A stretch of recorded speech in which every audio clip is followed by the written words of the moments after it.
To consider human survival beyond the solar system is to confront a fundamental bottleneck of physical reality: interstellar distance. Even reaching the nearest star system, Proxima Centauri, requires crossing 4.2 light-years of empty space, a gulf so vast that conventional chemical propulsion would require tens of thousands of years to traverse. Even with theoretical fusion engines or massive laser-driven light sails, journey times to habitable exoplanets remain measured in centuries, because human biology cannot survive such timescales intact.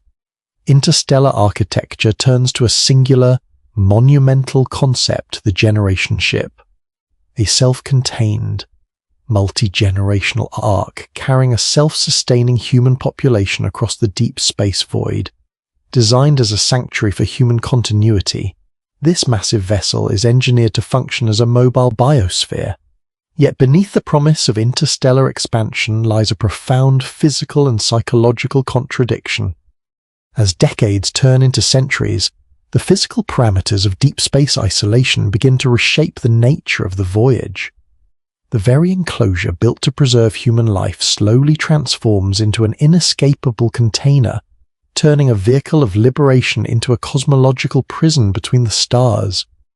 If you find deep explorations of interstellar engineering, human survival limits, and real cosmic physics thought-provoking, please consider liking this video and subscribing to the channel. Your support allows us to continue creating quiet, research-driven, long-form science documentaries. The conceptual foundation of interstellar colonization rests on an unprecedented engineering ambition, constructing a fully closed, autonomous world capable of surviving for centuries without external matter or energy inputs. Unlike short-duration space stations operating in low Earth orbit, an interstellar ark cannot rely on resupply missions, solar power arrays, or emergency abort trajectories.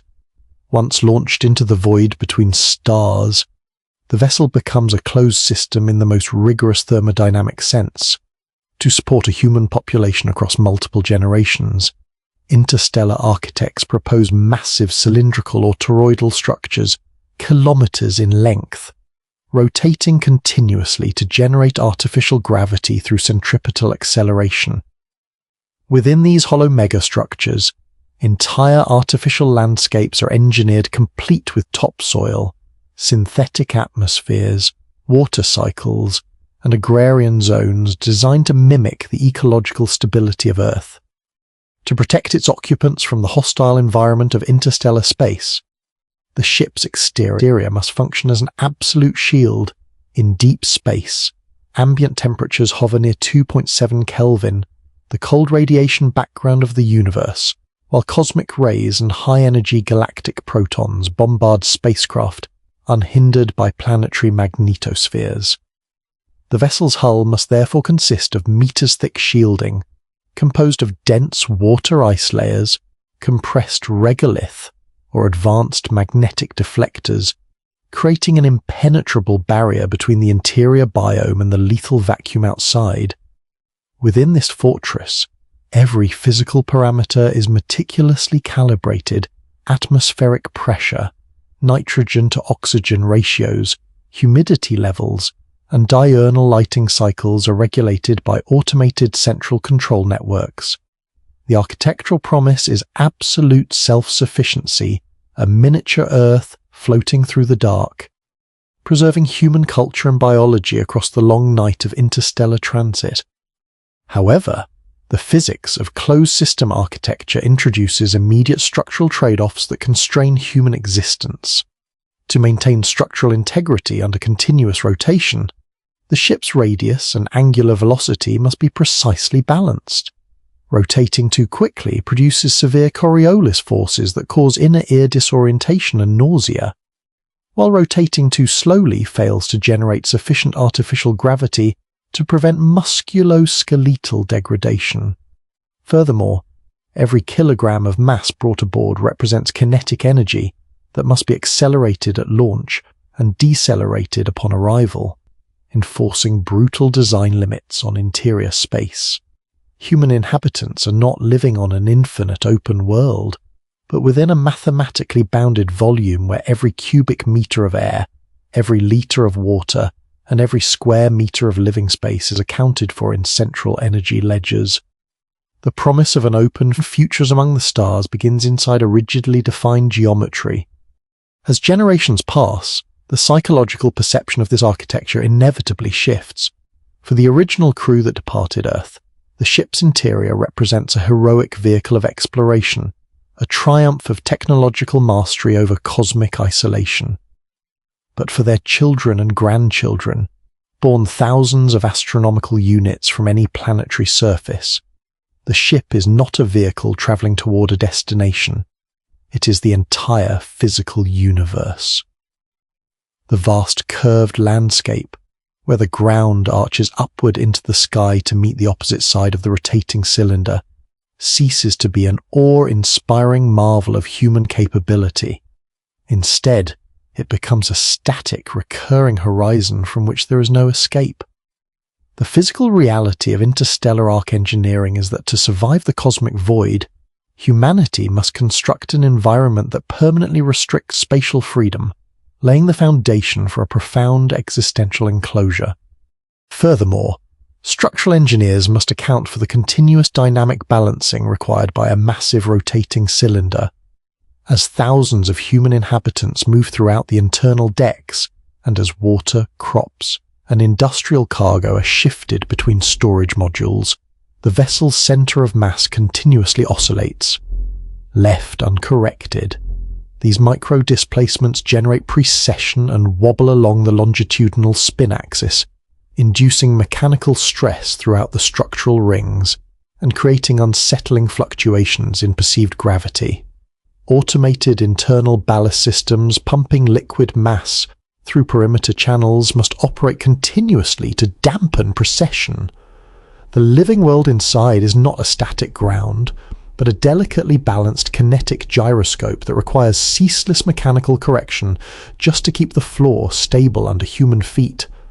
In addition, the internal spatial distribution enforces a rigid hierarchy of habitat function. Near the outer hull, where centripetal acceleration generates a full 1G equivalent of artificial gravity, agricultural zones and dense residential decks are placed to support human bone density and plant growth.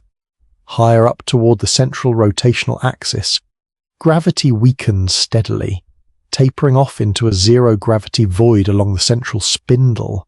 This zero-G core is dedicated to low-friction manufacturing, reaction fluid tanks, and primary computational hubs. Human life is thus structurally stratified by orbital radius within the hull itself. Moving between decks changes not just elevation, but the weight of one's own body. This constant mechanical reminder of physical limitation reinforces the boundary between artificial architecture and true planetary freedom. Consider also the acoustic and vibrational environment created by this megastructure. A rotating metallic cylinder kilometers long acts as a massive acoustic resonator. The continuous hum of drive spindles, ventilation pumps, fluid transport conduits, and structural tensioning systems propagates continuously through the metallic airframe. Unlike on Earth, where open atmospheric space dissipates acoustic energy into the sky, sound within a generation ship is reflected and amplified by the curved interior bulkheads. Inhabitants spend their entire lives enveloped in a low-frequency mechanical drone, the continuous voice of the ship's machinery, which serves as an inescapable sensory reminder that they reside inside an artificial mechanical engine. Finally, the maintenance of artificial daylight across kilometers of interior habitat introduces severe structural complexity. To illuminate agricultural decks with light intensities matching Earth's solar radiation, central optical conduits or massive linear LED banks must run along the central spindle of the cylinder. These lighting arrays generate enormous amounts of waste heat directly inside the central axis, requiring dedicated cooling channels to prevent internal thermal overload. If a primary power distributor fails, vast sectors of the internal landscape are instantly plunged into pitch darkness, revealing the underlying artificiality of the biome. The sky inside a generation ship is not an atmospheric dome fed by a distant star. It is a high-voltage electrical grid suspended overhead, requiring constant human labor to prevent the collapse of day itself. Examine also the severe structural stress imposed by thermal gradients across the rotating cylinder. As the vessel moves through deep space, one side of the hull may face distant stellar clusters, while the opposite side faces absolute darkness, creating localized thermal expansion and contraction across kilometers of metal alloy. Without continuous structural tensioning and active liquid coolant loops circulating through the outer hull framing, this continuous thermal distortion would warp the rotational axis, introducing dangerous precession and mechanical fatigue into the primary spin bearings. Engineers are forced to monitor structural strain gauges across thousands of hull nodes, continuously adjusting hydraulic dampeners to prevent catastrophic warping. Furthermore, the interior spatial volume must accommodate massive secondary infrastructure that further restricts human living space. Beneath the agricultural soil beds and residential decks lie kilometers of conduits, high-voltage power lines, industrial water pipes, and automated maintenance transport tubes. This hidden mechanical underworld consumes nearly 40% of the ship's internal volume, leaving human inhabitants to occupy narrow concentric bands sandwiched between industrial machinery below and high-voltage lighting arrays above. The human environment is thus constrained not only by the outer hull walls, but by the overwhelming volume of supporting infrastructure required to keep the artificial biome functioning. Examine also the continuous acoustic and structural fatigue induced by internal life support machinery. Inside a closed metallic cylinder, high-pressure ventilation fans, cooling pumps, and fluid transport conduits operate without pause for centuries. This continuous mechanical vibration propagates through the ship's metallic structural frame, creating a low-frequency acoustic hum that reverberates across every residential module. Human occupants spend their entire lives enveloped in this inescapable machine noise, which acts as a constant sensory reminder of their artificial enclosure. Over time, chronic low-level noise exposure induces systemic stress, elevated cortisol levels, and sleep fragmentation, subtly degrading the psychological and physical health of the crew. Furthermore, the spatial management of waste storage and recycling introduces rigid architectural trade-offs, until biological waste, industrial scrap, and chemical byproducts can be fully reprocessed by catalytic oxidation and microbial digesters. They must be stored in massive perimeter tanks along the outer hull. These waste processing zones consume valuable pressurized volume that could otherwise support human recreational space or agricultural expansion. The interior architecture is thus divided into functional sectors, where living quarters directly adjoin industrial recycling complexes, forcing human beings to coexist intimately with the mechanical systems that process their own metabolic output. Moreover, the dynamics of long-term artificial magnetosphere maintenance add another layer of spatial and mechanical vulnerability. To deflect high-energy galactic cosmic rays and solar particle events without relying entirely on dozens of meters of heavy physical mass. Modern interstellar designs incorporate active superconducting magnetic coils wrapped around the ship's perimeter. These high-field superconducting magnets generate a powerful magnetosphere around the hull, creating a protective magnetic bubble in deep space. However, maintaining these superconducting coils requires continuous cryogenic cooling, using liquid helium or hydrogen loops operating near absolute zero. If a coolant pump fails or a micrometeoroid strikes a supply line, local quenching occurs, causing the magnetic field to collapse instantly and exposing the interior decks to a sudden pulse of intense ionizing radiation. In addition, the physical isolation of internal compartments creates severe spatial fragmentation among the crew. For structural stability and fire containment, the ship's interior is divided into dozens of pressure-sealed bulkheads connected by heavy armored airlocks. Inhabitants live their lives in specific habitat rings or longitudinal segments, rarely receiving permission to travel into adjacent modules.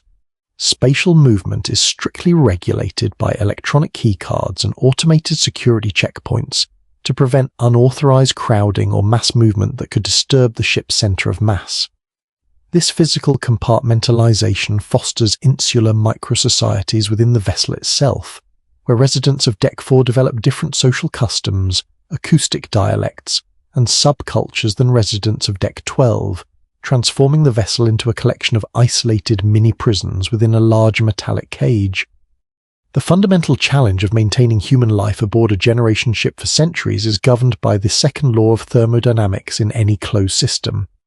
Entropy inevitably increases, and energy degrades into unusable heat. To keep a population alive, a generation ship must operate an artificial closed-loop ecological life support system that recycles 100% of its water, oxygen, carbon, and biological waste without degradation. On Earth, this recycling is powered by continuous solar radiation and stabilized by vast planetary oceans, an immense atmosphere, and complex global biogeochemical cycles.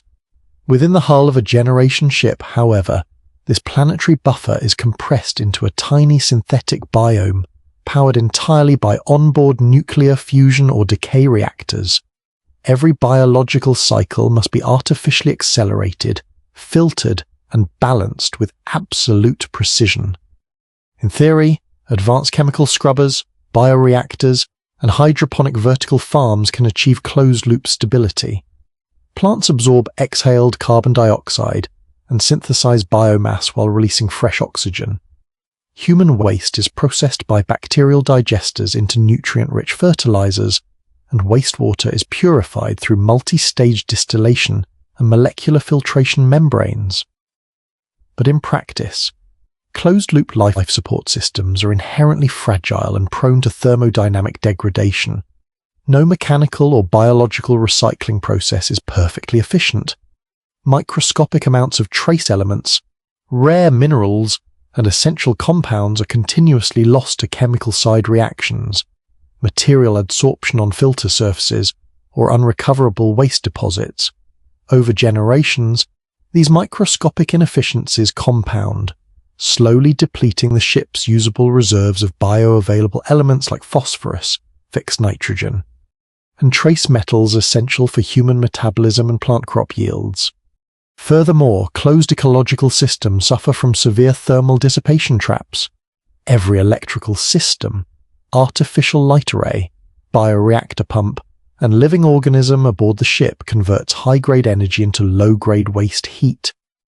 In the vacuum of deep space, heat cannot be conducted or convected away. It can only be removed through thermal radiation into the cold void using massive exterior radiator panels. If these radiator surfaces become degraded by interstellar dust impacts, chemical fouling, or structural fatigue, the ship's internal temperature will begin to rise. Because biological systems, including human crops and gut microbiomes, operate within extremely narrow temperature windows, even minor thermal spikes can trigger catastrophic agricultural failures or bacterial blooms. The vessel must constantly maintain a delicate thermodynamic equilibrium, balancing heat generation against radiative loss while attempting to suppress ecological entropy.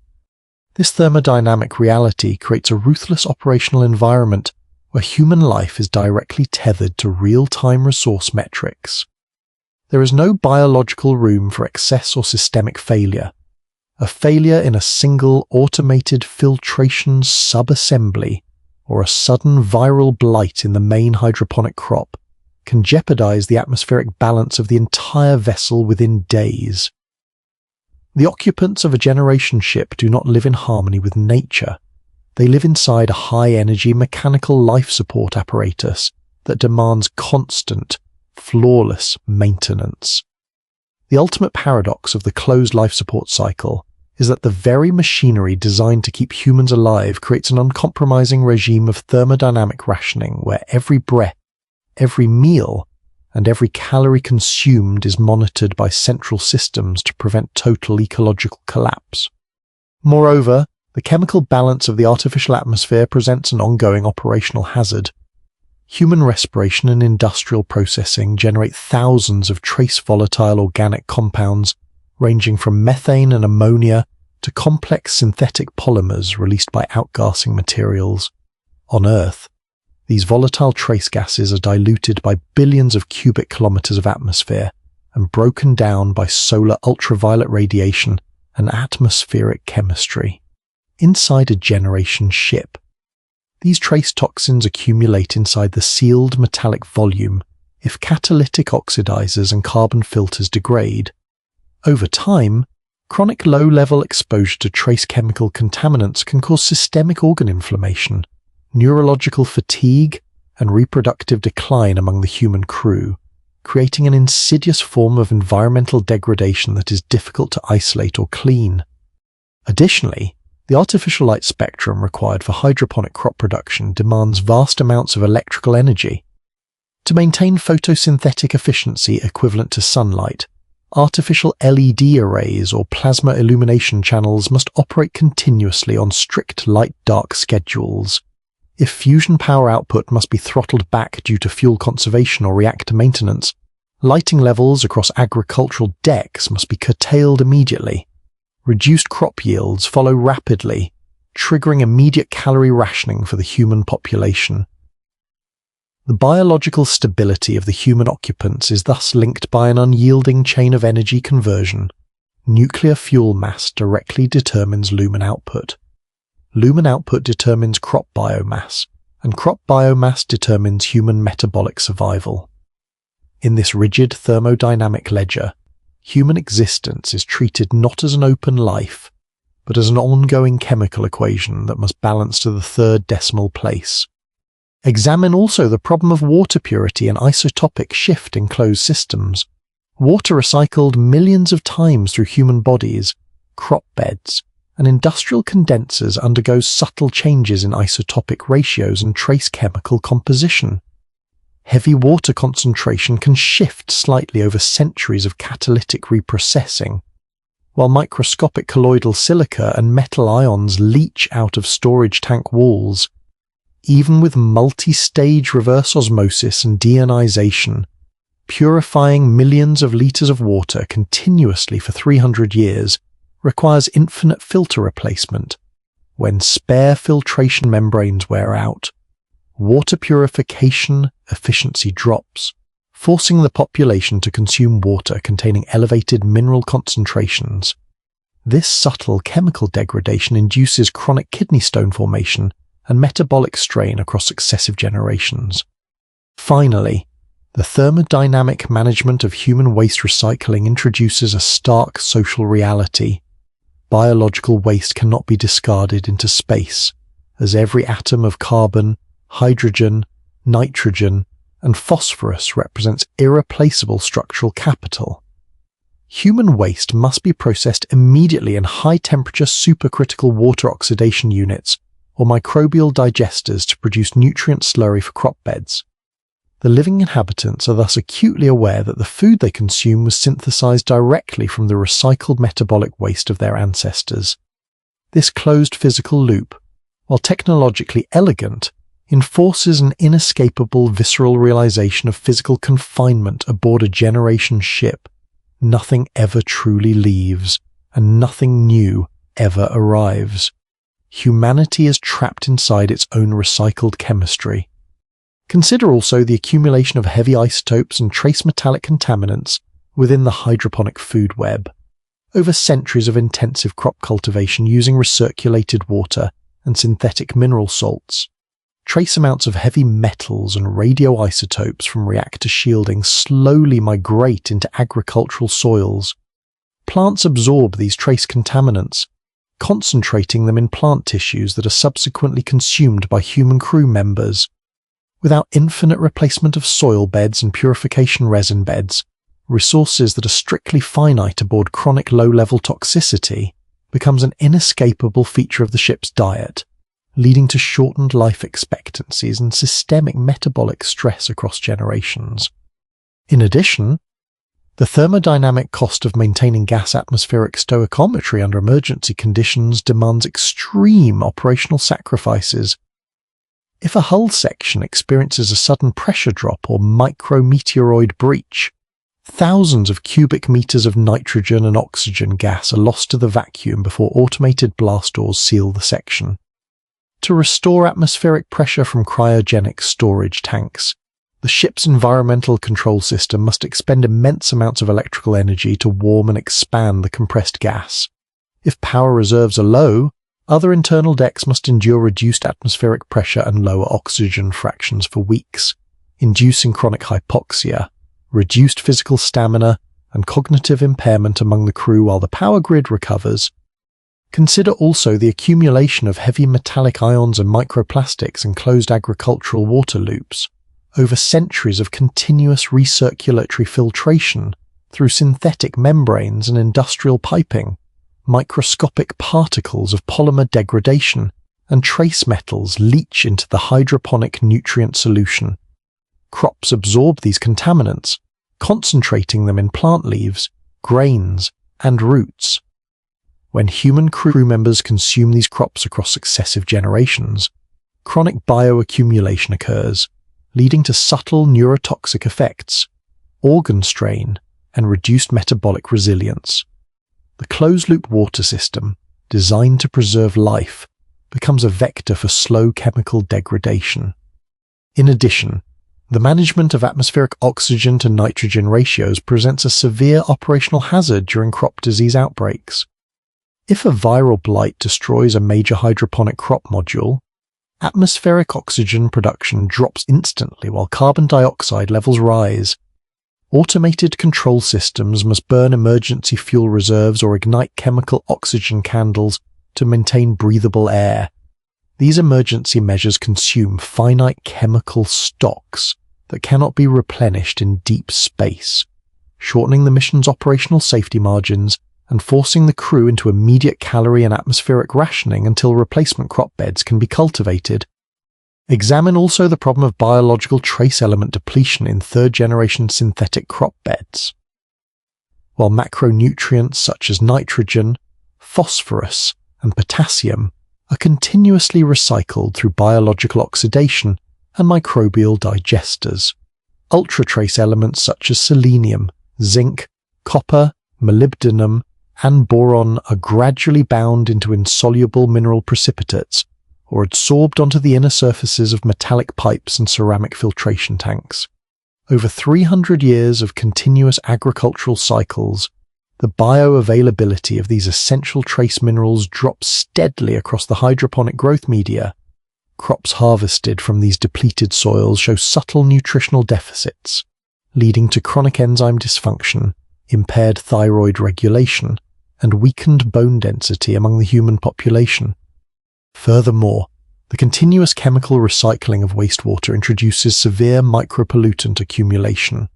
Advanced multi-stage distillation and reverse osmosis systems effectively strip out organic solids and bacteria, but volatile organic compounds, synthetic hormone residues, and pharmaceutical metabolites can pass through molecular filtration membranes in microscopic quantities. In a closed loop where water is consumed and excreted thousands of times over centuries, these trace chemical compounds concentrate gradually within the drinking water supply. The human population is subjected to chronic, low-level chemical exposure that disrupts endocrine function and accelerates reproductive decline, highlighting the thermodynamic reality that absolute purification in a closed system is an unachievable ideal.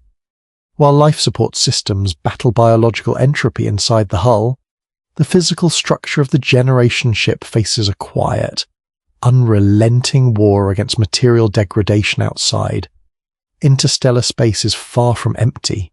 It is a vacuum permeated by high-energy cosmic rays, interstellar gas clouds, microscopic dust grains, and intense thermal gradients. Over a transit lasting centuries, the physical materials that compose the ship's primary structural frame, advanced titanium alloys, carbon composite weaves, and radiation-shielding polymers undergo continuous atomic-level degradation. Radiation damage from energetic galactic cosmic rays displaces atoms within metal crystal lattices, causing microvoids, helium embrittlement, and loss of tensile strength. Structural beams that were resilient at launch slowly become brittle and prone to stress fracturing under the continuous centrifugal load of artificial rotation. Simultaneously, the vessel is exposed to the kinetic hazard of interstellar dust impacts, even at speeds equal to a small fraction of the speed of light. Collision with a microscopic dust grain measuring less than a millimeter across releases kinetic energy equivalent to an explosive detonation. Over centuries, the ship's forward shielding is eroded by a continuous hail of relativistic dust grains, pitting hull plates, degrading sensor arrays, and blunting thermal radiator efficiency. Larger impacts from stray micrometeoroids can punch microcavities deep into the outer hull structure, causing slow pressure leaks and structural stress concentrations.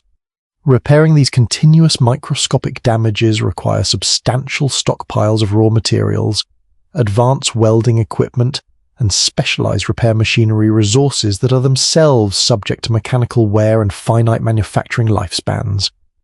Material fatigue is further exacerbated by thermal cycling and mechanical vibration.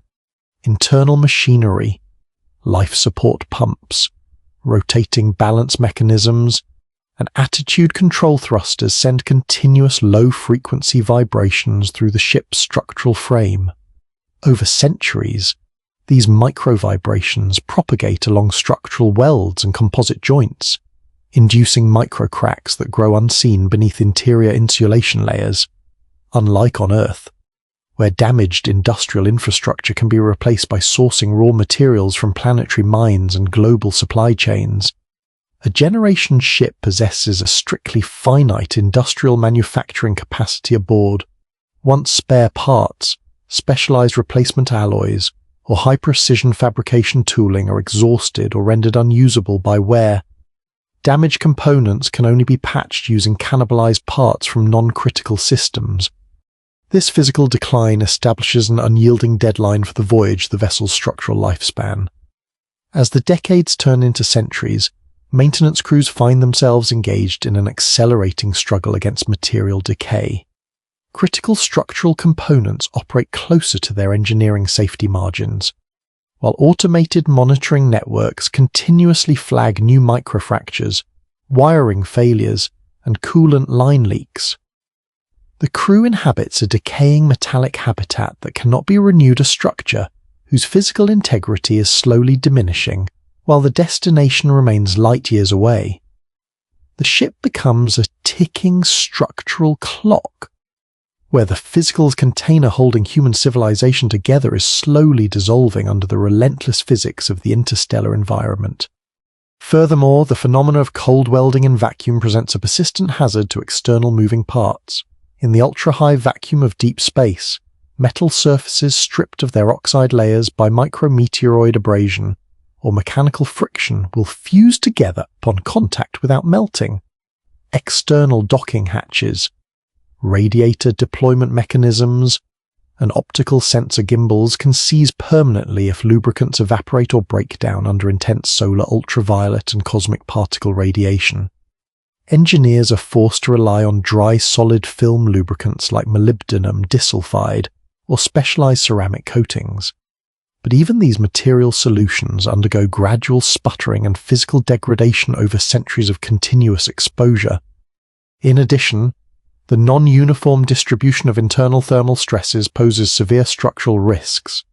The side of the vessel oriented toward the destination star system receives a different thermal flux than the side facing the cold, dark behind, creating continuous expansion and contraction differentials across the longitudinal hull girders.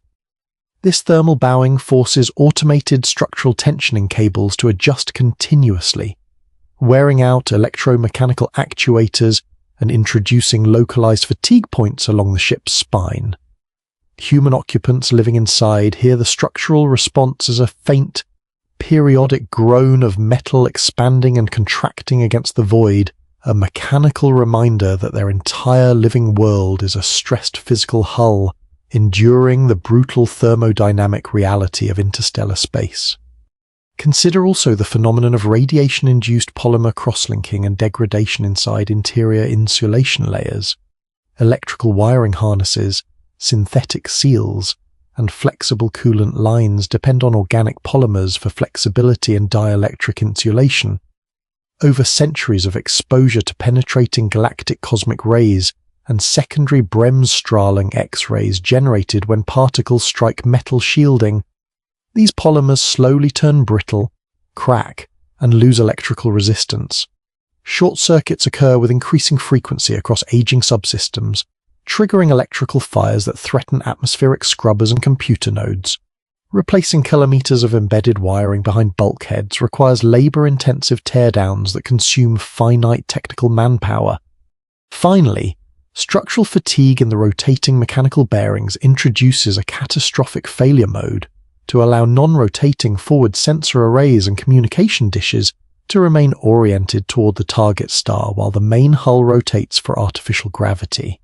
Massive magnetic or mechanical slip ring bearings must operate continuously across the centuries.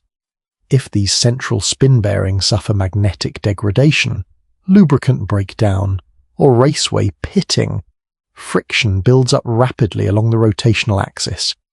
The resulting thermal expansion can cause the non-rotating spindle to bind against the rotating drum, threatening to transfer massive rotational torque to delicate external arrays and tear the forward assembly apart. Examine also the continuous bombardment of the forward shield by high-energy cosmic rays and galactic protons. Unlike low Earth orbit, where the planet's magnetosphere deflects charged particles, deep interstellar space exposes the ship to an unshielded flux of relativistic atomic nuclei. When these high-energy particles strike the metallic hull, they generate showers of secondary radiation, including fast neutrons and Bremsstrahlung X-rays that penetrate deep into interior decks. Human occupants are subjected to a continuous background radiation dose that accelerates cellular aging, damages DNA repair mechanisms, and increases the rate of neurological degradation, turning the vessel into a slow radiation chamber over centuries of flight.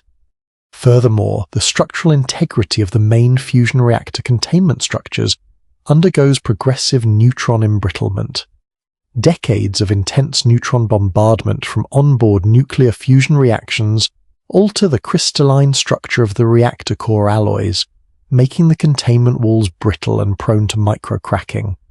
Replacing reactor core liners requires specialized heavy robotic equipment and long shutdowns of the primary power grid periods, during which the ship must operate on minimal battery reserves and reduced life support capacity. Every maintenance cycle on the core reactor carries the catastrophic risk of structural failure or containment loss, creating immense tension among the engineering staff responsible for keeping the ship's primary energy source alive. Examine also the problem of cold welding and vacuum adhesion on external robotic repair systems.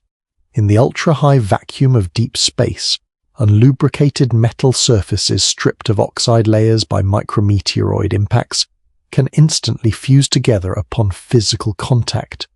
External maintenance drones, robotic manipulation arms, and airlock mechanisms risk seizing permanently if specialized solid film lubricants evaporate or break down under intense solar, ultraviolet, and cosmic particle radiation. When repair machinery seizes, maintenance crews are forced to conduct dangerous extravehicular activities, exposing human workers directly to cosmic radiation and kinetic hazard. Furthermore, non-uniform thermal stress across the ship's longitudinal spine creates continuous mechanical bowing. The side of the vessel oriented toward the destination star receives a weak solar flux, while the side facing the cold, dark behind experiences pure radiative heat loss. This thermal gradient causes the longitudinal structural girders to expand and contract unevenly, forcing automated structural tensioning cables to adjust continuously to prevent hull warping. Human inhabitants inside hear the structural response as a faint, periodic groan of metal expanding and contracting against the vacuum, a mechanical reminder that their entire living world is a stressed physical hull enduring the brutal thermodynamic reality of interstellar space. Consider also the phenomenon of radiation-induced lattice swelling and helium embrittlement in primary structural joints. When high-energy cosmic ray protons and alpha particles penetrate the outer ice shielding and strike the titanium-aluminum structural skeleton of the ship, they trigger nuclear transmutation reactions within the metal atoms themselves. These reactions produce trace amounts of helium gas trapped inside the solid crystal lattice of the metal. Over centuries, these microscopic helium bubbles coalesce along grain boundaries, causing the metal to swell, develop internal microvoids, and lose its mechanical elasticity. Structural beams that were engineered with high safety margins at launch become increasingly brittle, susceptible to sudden catastrophic cracking under normal rotational loads. In addition, the maintenance of external radiation shielding presents a continuous, dangerous logistical challenge. If the ship relies on a thick outer layer of frozen water ice or compressed regolith to absorb cosmic rays, this shielding material is subject to steady sublimative erosion into the vacuum of space, accelerated by ambient interstellar gas impact and solar radiation pressure. To maintain shielding effectiveness, automated external machinery must continuously recompress, repair, and replace eroded ice blocks along the forward shield. If these automated repair systems experience mechanical breakdown or run out of spare structural binders, the effective shield thickness thins steadily, allowing higher doses of galactic cosmic rays to penetrate into human residential decks. In addition to physical and thermodynamic constraints, the human occupants of a generation ship must survive within a severely compressed micro-ecosystem. Planetary biospheres achieve resilience through immense scale, species diversity, and complex food webs that absorb environmental shocks. A generation ship, by contrast, operates a highly simplified, ultra-compact ecosystem consisting of a carefully curated selection of crops, livestock, beneficial microbes, and human inhabitants. This extreme reduction in biological complexity makes the micro-ecosystem exceptionally fragile, vulnerable to sudden population crashes, genetic drift, and pathogenic mutations that cannot be mitigated by natural ecological buffers.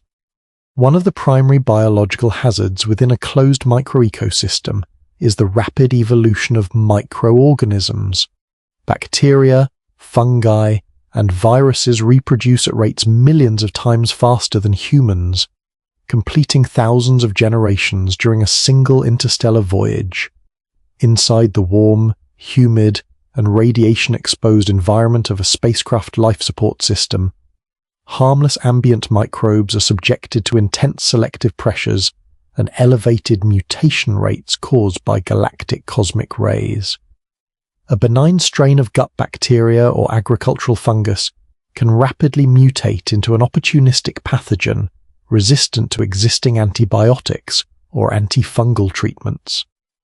In a closed environment with shared air circulation and zero geographic isolation, a newly evolved pathogen can spread through the entire human population or wipe out the primary food crop before automated medical systems can synthesize effective countermeasures. Concurrently, human biology itself undergoes progressive degradation under deep space environmental stresses. Despite artificial rotation, subtle variations in gravity gradients across different decks, combined with chronic low-dose exposure to heavy galactic cosmic rays, can cause cumulative cellular damage, DNA strand breaks, elevated cancer rates, and subtle neurological impairments over generations. Even mild radiation exposure can induce genetic mutations in human germline cells, introducing deleterious hereditary traits into an already small gene pool. Furthermore, the absence of natural soil ecosystems, diverse environmental microbes, and seasonal weather patterns weakens the human immune system over successive generations, producing inhabitants who are hypersensitive to microenvironmental shifts. This biological vulnerability creates a state of perpetual medical and ecological vigilance. Human activity within the ship must be subjected to stringent biological controls, continuous health monitoring, automated quarantine protocols, rigorous sanitation procedures, and strict dietary regulation. The living environment is characterized by sterilizing chemical scents, air filtration noise, and medical monitoring arrays. Human beings in a generation ship do not experience the wild, unpredictable vitality of an open planet. They exist as delicate biological components within a sanitized, artificial life support apparatus. Any perturbation in the microbial equilibrium threatens to trigger an irreversible biological collapse, turning the protective biome into an uncontainable biological trap. Moreover, the biological cycle of plant pollination and soil microbiome health faces chronic degradation without natural insects, wind patterns, or complex subterranean invertebrate networks. Plant pollination must be conducted using artificial mechanical blowers or delicate robotic micro-drones. If the automated pollination infrastructure suffers mechanical failures or electrical brownouts, entire crop harvests fail to yield seed, breaking the continuous agricultural cycle. Similarly, synthetic soil bed media lacks the deep mycorrhizal fungal networks that natural earth soils use to transfer nutrients between plant roots, forcing agricultural systems to rely heavily on liquid hydroponic nutrient feeds that are vulnerable to bacterial biofilm clogging. Additionally, the psychological and physiological impact of living without natural sunlight takes a cumulative biological toll. Although lighting systems are engineered to mimic solar wavelengths, artificial light lacks the full dynamic spectral range, natural atmospheric scattering, and subtle seasonal shifts of natural sunlight. Over generations, this permanent spectral deficiency suppresses vitamin D synthesis, disrupts circadian hormone regulation, and contributes to persistent sleep fragmentation and metabolic dysfunction across the population. Human biology, optimized over millions of years of evolution for an open planetary environment under a real sun, suffers a slow, chronic biological decline when confined indefinitely within a fluorescent metallic tube. Examine also the problem of viral latency and reactivation in enclosed populations, chronic physiological stress, cosmic radiation exposure, and disrupted circadian rhythms impair human cell-mediated immunity. Latent viruses embedded in human DNA such as Epstein-Barr, varicella zoster, and cytomegalovirus reactivate with much higher frequency, shedding viral particles into the closed atmospheric loop. This constant viral burden taxes the immune systems of crew members, creating widespread fatigue, chronic inflammation, and susceptibility to secondary bacterial infections. Medical teams are forced to administer continuous antiviral suppressants, which over generations select for resistant viral strains inside the habitat. Finally, the absence of natural biodiversity prevents the development of complex ecological feedback mechanisms. On Earth, if a pest or crop disease emerges, natural predators, competing soil organisms, and environmental variations limit its spread. Aboard a generation ship, an accidental introduction of a single resistant agricultural pest such as spider mites or microfungi can destroy vertical farm modules within days. Without natural biological controls, the crew must rely on chemical pesticides or localized thermal sterilization, which damages soil chemistry and creates chemical runoff that enters the water recycling loop. The fragile microecosystem is a biological tightrope, where a single ecological stumble can cause catastrophic systemic collapse. Consider also the breakdown of human gut microbiome diversity across generations of isolated biological existence. On Earth, human intestinal health relies on continuous exposure to diverse environmental bacteria, soil microbes, fresh food variations, and animal contacts, inside a sanitized generation ship where food consists entirely of hydroponic crops and processed microbial protein.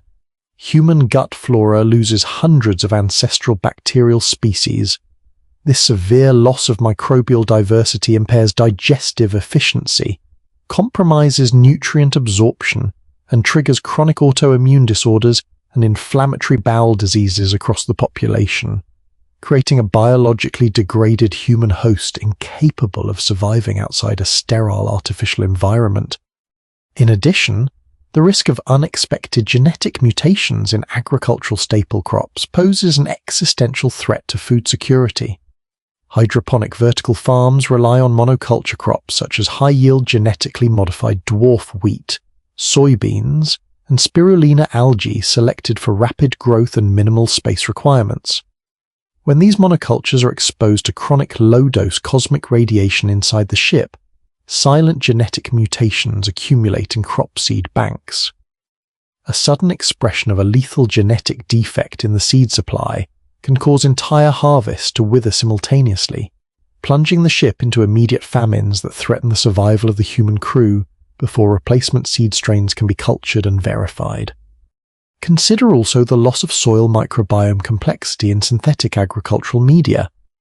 Natural terrestrial soils contain billions of bacteria, fungi, protozoa, and microinvertebrates that form complex mycorrhizal networks, transferring nutrients to plant roots and protecting crops against pathogens. In a generation ship's hydroponic or synthetic soil beds, this complex soil ecosystem is absent, replaced by sterile nutrient solutions and simplified bacterial inoculants. As a result, crops possess weaker immune defenses and lower nutritional density, requiring constant chemical adjustment and synthetic vitamin supplementation to sustain human health. In addition, chronic low-dose cosmic radiation induces genetic instability in plant seed stocks. Although seed vaults are protected by heavy shielding, energetic galactic cosmic rays occasionally penetrate storage modules, causing silent mutations in plant DNA. Over centuries of replanting, these accumulated mutations can result in sudden crop yield drops, altered nutritional profiles, or increased susceptibility to environmental stress. The agricultural foundation of the ship becomes increasingly fragile, requiring constant genetic sequencing and bioengineering interventions to prevent catastrophic crop failure. Examine also the severe biological consequences of viral and bacterial mutation under cosmic radiation stress. Inside the closed environment of the ship, microorganisms are exposed to a higher background radiation dose than on Earth, accelerating their natural mutation rates.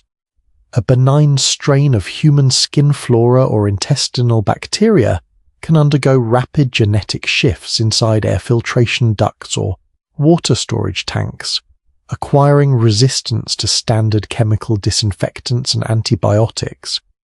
Because the ship's medical facility possesses a strictly finite catalogue of pharmaceutical synthesis templates, the emergence of a newly mutated, hyper-resistant pathogen can outpace the system's ability to engineer novel treatments, threatening to wipe out entire residential decks before effective quarantine measures can be deployed. Furthermore, the absence of natural seasonal variations and dynamic weather patterns weakens the circadian biology of human crew members. On Earth, natural fluctuations in sunlight intensity, ambient temperature, humidity, and atmospheric pressure provide continuous physiological cues that regulate human hormonal cycles, sleep architecture, and immune response. Aboard a generation ship, where interior environmental conditions are held completely static by automated environmental control networks, the human body loses its evolutionary anchors. Over generations, crew members experience chronic circadian desynchronization, persistent insomnia, reduced melatonin synthesis, and elevated systemic inflammation, a quiet biological decline resulting from life inside a static, unvarying artificial biome. Beyond the physical, thermodynamic, and biological limits of interstellar transit lies a profound moral dilemma that touches the foundation of human agency, the problem of the middle generations. When an interstellar voyage is launched from Earth, the founding crew makes a conscious, voluntary choice to dedicate their lives to the mission. They accept the risks, the spatial confinement, and the total separation from terrestrial civilization in exchange for the historical privilege of initiating humanity's expansion into the cosmos. Similarly, the final generation that arrives at the target exoplanet will experience the historic triumph of stepping onto an open world, fulfilling the mission's ultimate goal. But the generations born between launch and arrival, the middle generations who live out their entire lives strictly inside the metallic hull between Earth and the destination star, make no choice at all. For these middle generations, existence is defined by a complete absence of existential consent. They are born into a closed, high-risk environment without having chosen to participate in an interstellar expedition. They cannot opt out, alter the ship's course, or choose a different way of life. The decision to commit their lives to interstellar transit was made decades or centuries before their birth by ancestors long dead. This creates an unprecedented moral structure, a society where every individual's life path, living volume, career assignment, and reproductive rights are strictly constrained by an inherited mission objective. Human beings are born not into an open society with self-determined choices, but into a functional appliance where individual autonomy is subjugated to systemic survival. This moral paradox inevitably undermines the legitimacy of governance aboard the vessel. On Earth, social contracts and political institutions derive authority from democratic consent, geographic mobility, or historical precedent. But aboard a generation ship, authority is anchored to an immutable mission directive programmed into the vessel's central command structure before launch. If a middle generation questioning the purpose of the voyage decides they no longer wish to sacrifice their lives for an exoplanet they will never see, they possess no physical mechanism to express political self-determination. They cannot emigrate, dismantle the ship's life support infrastructure, or alter the course without committing collective suicide. The ship's governing authority, whether a militarized command hierarchy, a technocratic council, or an automated artificial intelligence, must enforce compliance to prevent mission derailment. Consequently, the social structure of the middle generations is forced into rigid authoritarianism. To maintain closed-loop resource balance and operational stability, the ship's leadership must exercise absolute control over human behavior. Reproductive rights must be strictly managed through mandatory population quotas and genetic matching algorithms to prevent overpopulation and inbreeding.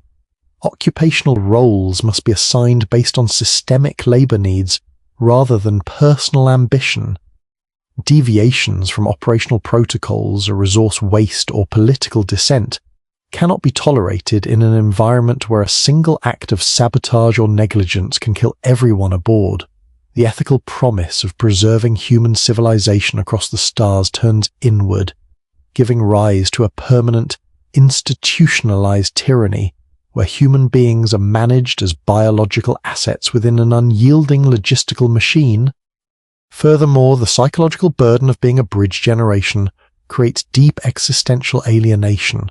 Middle generation inhabitants are acutely aware that they are living in an intermediate void. They did not see the beauty and rich history of Earth, nor will they live to see the sunrise on a new world. Their entire earthly existence takes place within the dark corridor of interstellar transit. This realization can cultivate widespread existential fatalism, apathy, and nihilism. Why maintain continuous maintenance protocols, preserve cultural knowledge, or undergo strict discipline for a goal that will only benefit descendants born 100 years in the future, when a society loses its direct connection to both its origin and its destination? The internal motivation to maintain the mission begins to fracture. In addition, conflict between generations becomes structurally inevitable. Younger generations, seeking self-realization and questioning inherited dogmas, naturally clash against the rigid operational rules enforced by older elders and automated command systems. On Earth, generational friction resolves through spatial migration, career shifts, and political evolution. Aboard a generation ship, generational friction occurs within a closed metal box where opposing factions cannot separate. Protests, ideological schisms or anti-mission movements directly threaten the fragile mechanical and biological equilibrium of the vessel.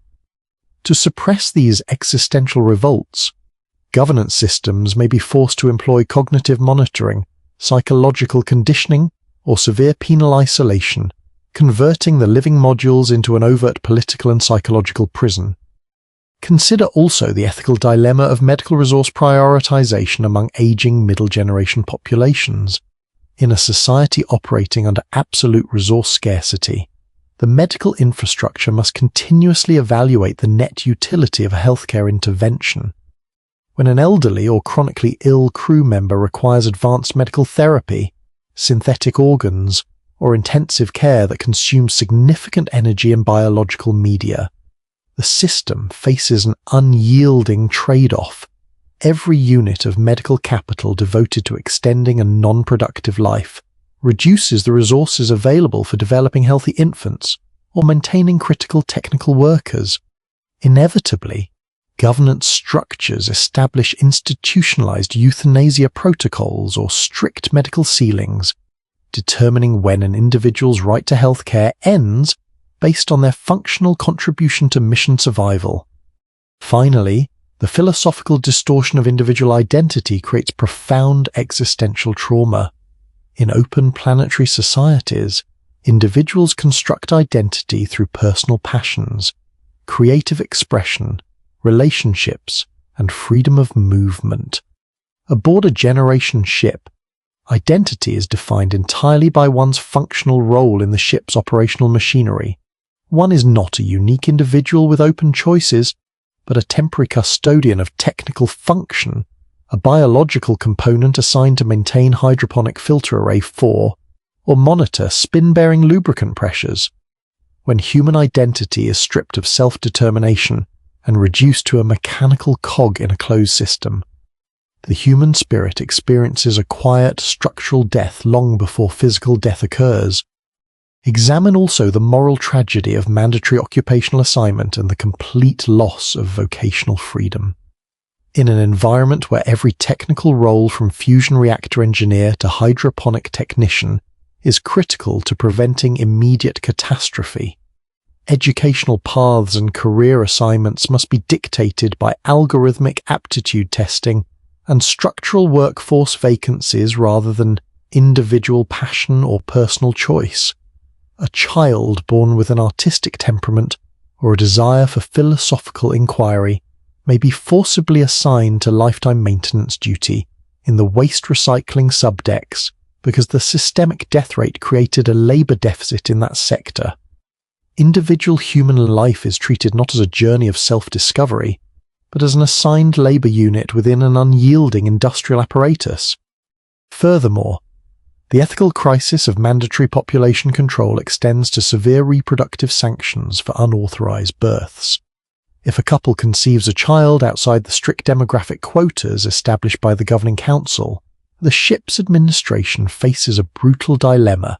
Allowing the unauthorized infant to live consumes unbudgeted oxygen, food, and water, threatening the survival margin of the entire community.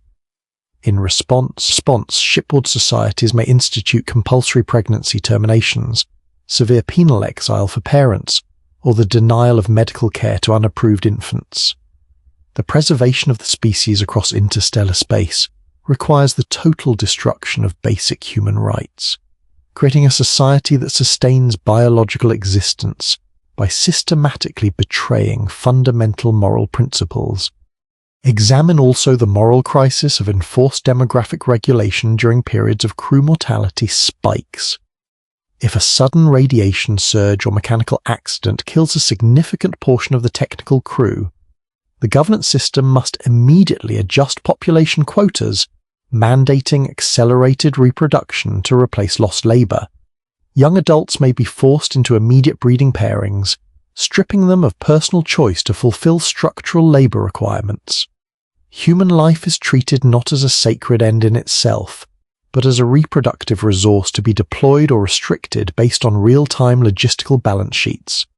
Furthermore, the complete absence of geographic mobility creates a profound sense of political powerlessness. On Earth, citizens dissatisfied with a regime can migrate to different regions, form new communities, or seek refuge across borders. Aboard a generation ship, there are no borders, no empty territory, and no alternative societies. Dissenters cannot leave. They remain permanently confined within the same small modules alongside the authority structures they oppose. This total lack of spatial escape forces political opposition into underground sabotage or total psychological submission, transforming the social habitat into an inescapable political prison.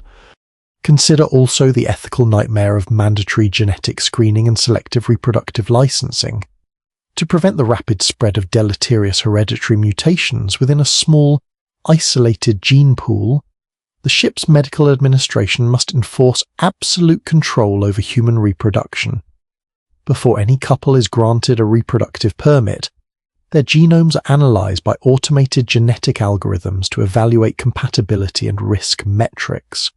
If a pairing carries a high probability of expressing recessive genetic disorders or structural physical weaknesses, the permit is denied, and the individuals are assigned different algorithmic mates or forced to undergo selective embryo implantation using frozen genetic material from Earth.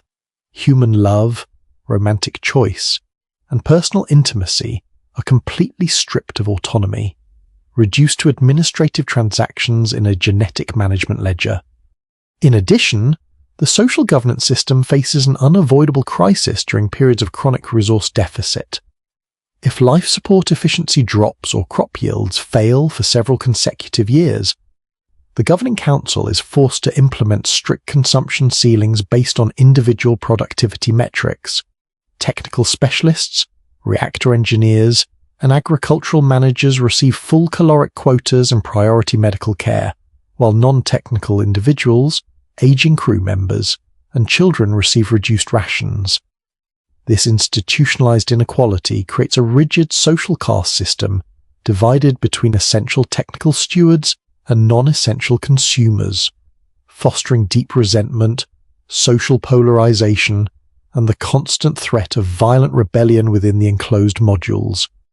When a human population is severed from terrestrial civilization and confined within an isolated habitat for centuries, its culture, language, and collective memory undergo profound and unpredictable transformations. Culture is not a static cargo that can be stored in digital vaults and preserved indefinitely. It is a dynamic, living process that relies on continuous environmental interaction, social scale, and historical context. On Earth, human languages, art forms, philosophical frameworks, and social norms are continually reshaped by vast geographic networks, diverse biomes, historical crises, and rich cross-cultural exchanges. Inside a generation ship, however, the cultural horizon shrinks to the dimensions of the vessel itself, driving a steady process of cultural erosion and linguistic drift. As decades turn into centuries, the shared cultural memory of Earth begins to fade into abstract mythology. For the founding crew, memories of Earth, its oceans, blue skies, seasonal shifts, mountain ranges, and sprawling cities were lived sensory experiences. But for the middle generations, Earth becomes an unimaginable concept, accessible only through historical video recordings and digital archives. Terms that were once rich with physical meaning such as rain, wind, forest, horizon, or season lose their sensory grounding and become flat, technical abstractions. The human mind interprets reality through its immediate environment. To an inhabitant who has lived their entire life within a curved metallic corridor illuminated by artificial LEDs, concepts born of a planetary biosphere become as alien and mythological as ancient folklore. Concurrently, language undergoes rapid, uninhibited linguistic drift. Isolated human populations naturally develop unique dialects, slang, and grammatical structures over time, aboard a generation ship. This drift is accelerated by the specialized jargon of shipboard maintenance, life support engineering, and resource rationing.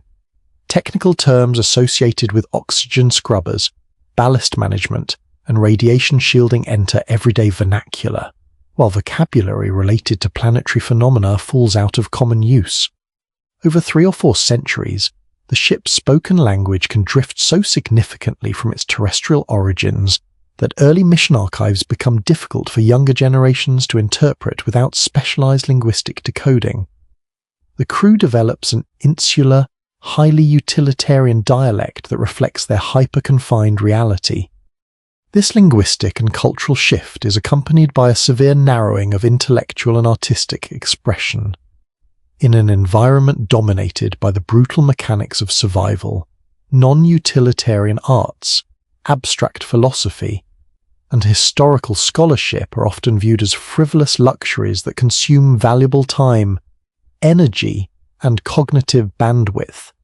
Educational systems naturally pivot toward hard technical disciplines, thermal mechanics, hydroponic agriculture, genetic sequencing, and structural repair.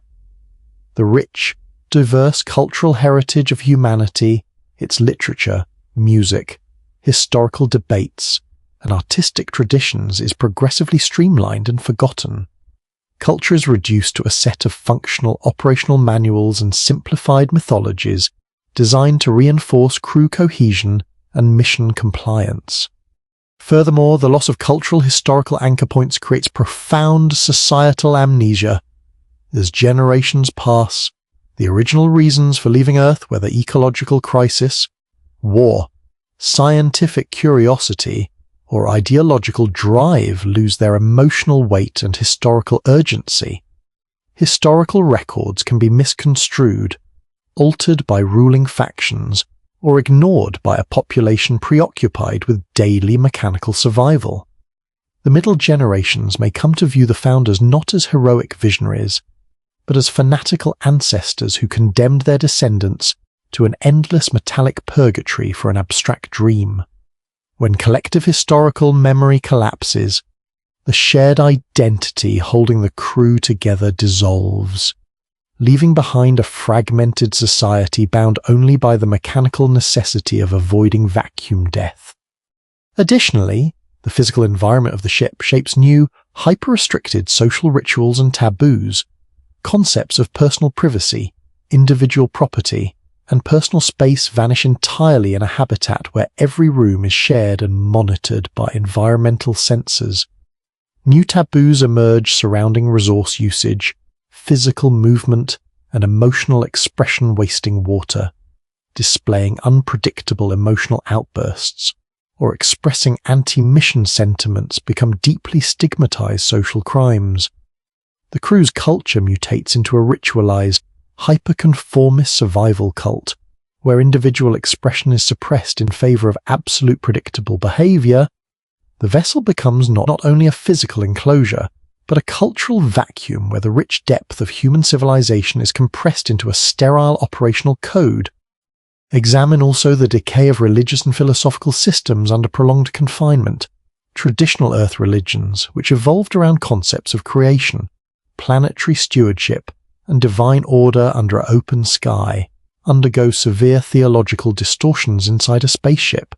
Over centuries, a specialized shipboard mythos emerges, a technological religion centered around the vessel itself. The ship is venerated as a living deity. The central life support computer is treated as an infallible oracle, and the original mission engineers are elevated to divine creators. Scientific manuals become sacred scriptures, and maintenance protocols are performed with ritualistic fervor.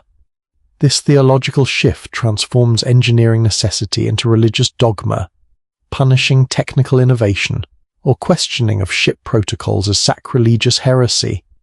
Finally, the loss of historical perspective leads to cultural stagnation and intellectual decay.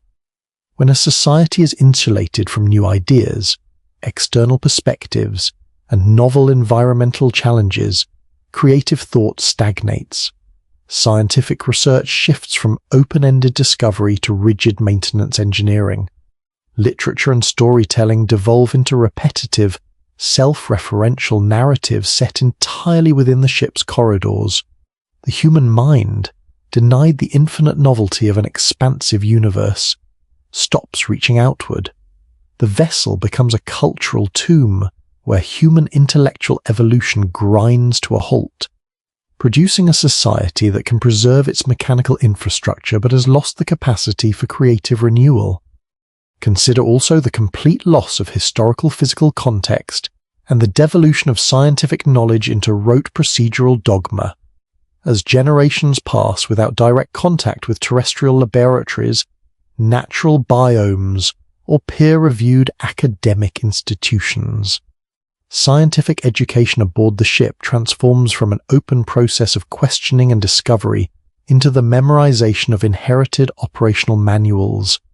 Technicians learn how to execute repair sequences on life support systems without understanding the underlying physical principles, treating engineering handbooks as unalterable liturgical texts.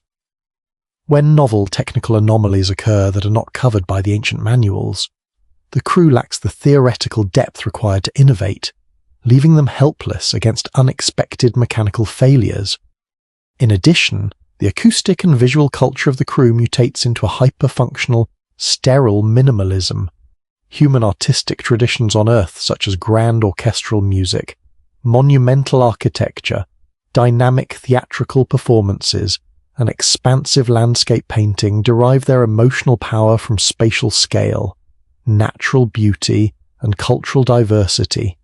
Inside a generation ship, where physical space is precious and resources are strictly rationed, artistic creation is restricted to short digital compositions and minimal interior decorations. Over centuries, human aesthetic appreciation degrades, replaced by a cold preference for geometric efficiency, sterile cleanliness, and absolute order. Human culture shrinks until it mirrors the cold, unemotional machinery of the vessel itself. Consider also the degradation of artistic depth and philosophical inquiry in a hyper-utilitarian culture.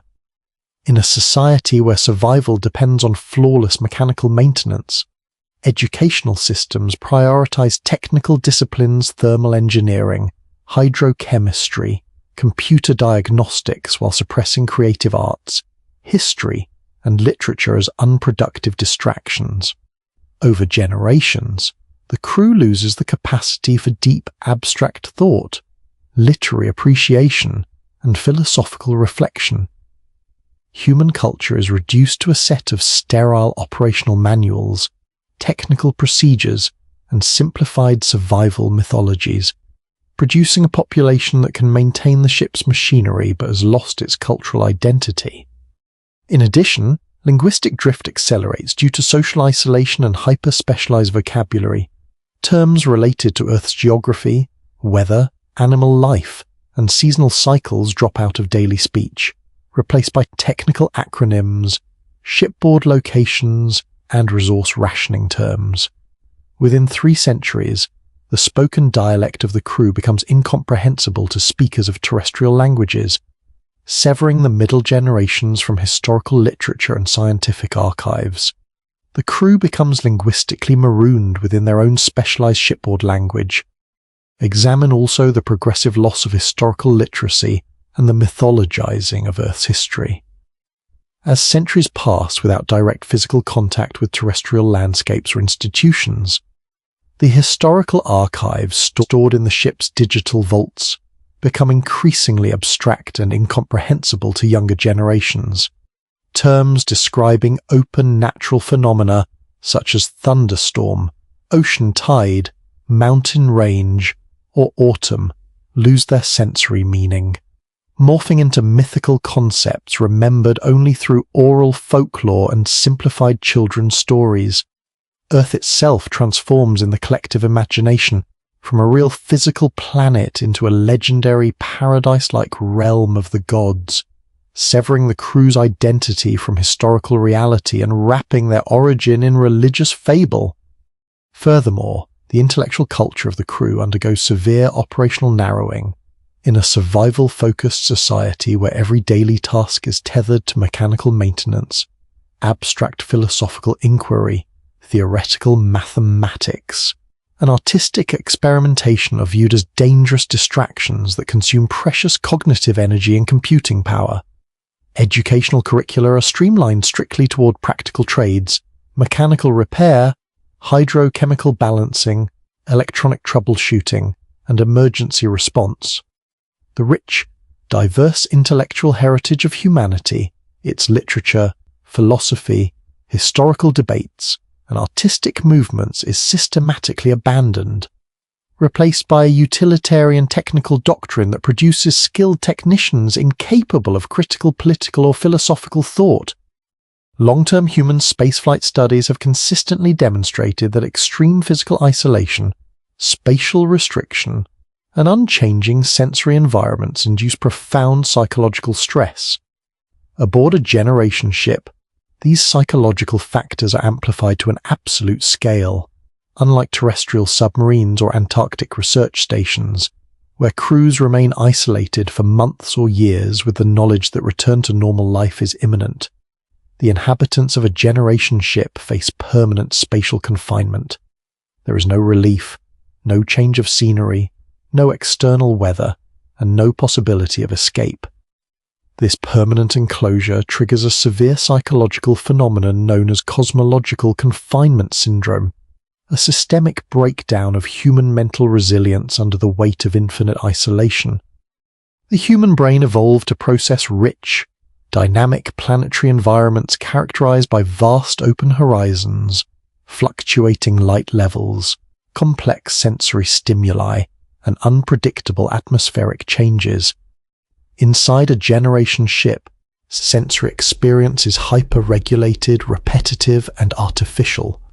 The visual landscape consists of the same curved decks, metallic bulkheads, fluorescent lighting spectrums, and synthetic plant beds day after day, decade after decade. The auditory environment is dominated by the continuous, low-frequency hum of life support pumps, ventilation fans, and rotating drive shafts, a background noise that never ceases. Over time, this chronic sensory monotony causes severe cognitive degradation, persistent anxiety, depression, and a loss of spatial orientation. The human mind, deprived of natural environmental complexity, begins to turn inward, experiencing a quiet decay of emotional and cognitive stability. Furthermore, permanent confinement inside a small, closed social group exacerbates interpersonal friction and psychological paranoia. In a population of a few hundred or a few thousand individuals confined within a bounded volume, every social interaction takes place under continuous public observation. There are no strangers, no new faces, and no unmonitored spaces.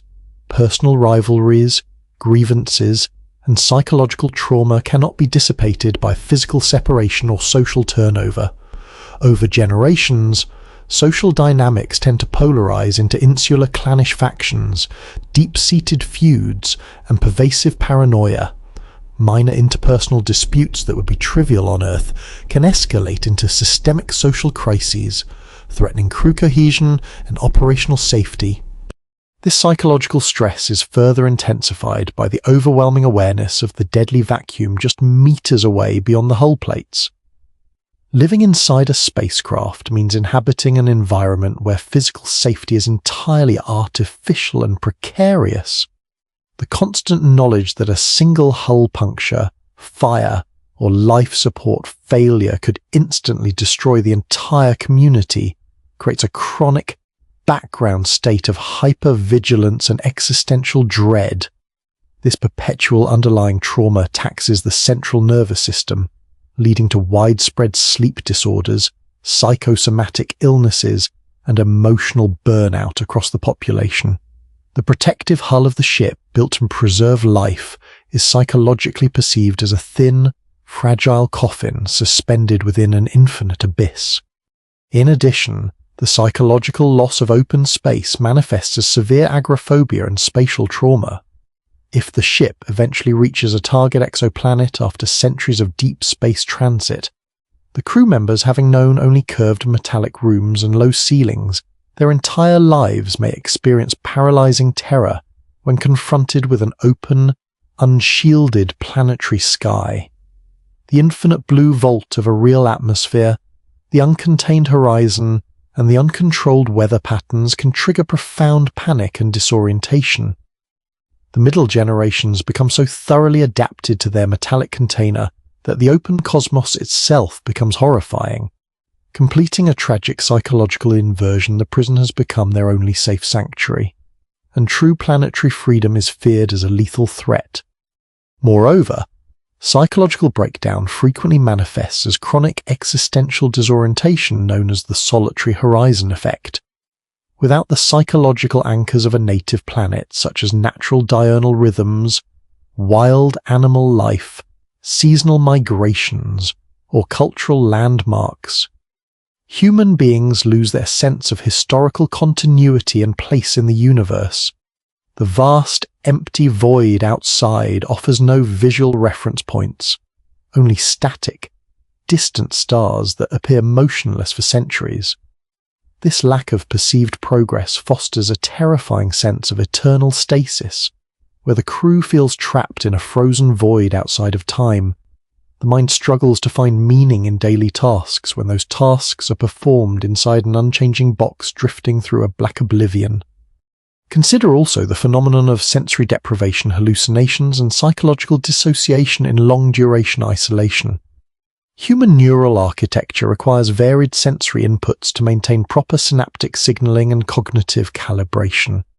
When confined to monochromatic interiors with constant light levels and uniform acoustic frequencies, individuals begin to experience auditory and visual hallucinations, severe depersonalization, and emotional numbness. The brain, starving for novel environmental stimulation, creates internal sensory projections, leading crew members to misinterpret normal mechanical noises as voice signals or perceive shadows moving along bulkheads. Over time, these cognitive distortions spread through small communities, creating shared delusional states and collective psychological instability. Finally, the impact of chronic claustrophobia on social governance leads to extreme behavioral suppression. To prevent psychological outbursts, panic episodes, or violent altercations inside crowded living modules, governance systems are forced to deploy aggressive psychological interventions, widespread administration of mood-stabilizing pharmaceuticals, continuous neurotelemetry monitoring, and mandatory behavioral conditioning. Humans in a generation ship are subjected to continuous psychiatric management designed to suppress intense emotion and enforce flat, predictable psychological compliance. The human psyche is flattened to fit the mechanical constraints of the vessel, turning internal emotional life into another managed, regulated system inside the metallic cage. Examine also the phenomenon of mass hysteria and collective psychological breakdown within small, enclosed populations, when hundreds of individuals live in perpetual proximity under continuous environmental stress and threat of death. Minor psychological disturbances can rapidly propagate through the community via emotional contagion.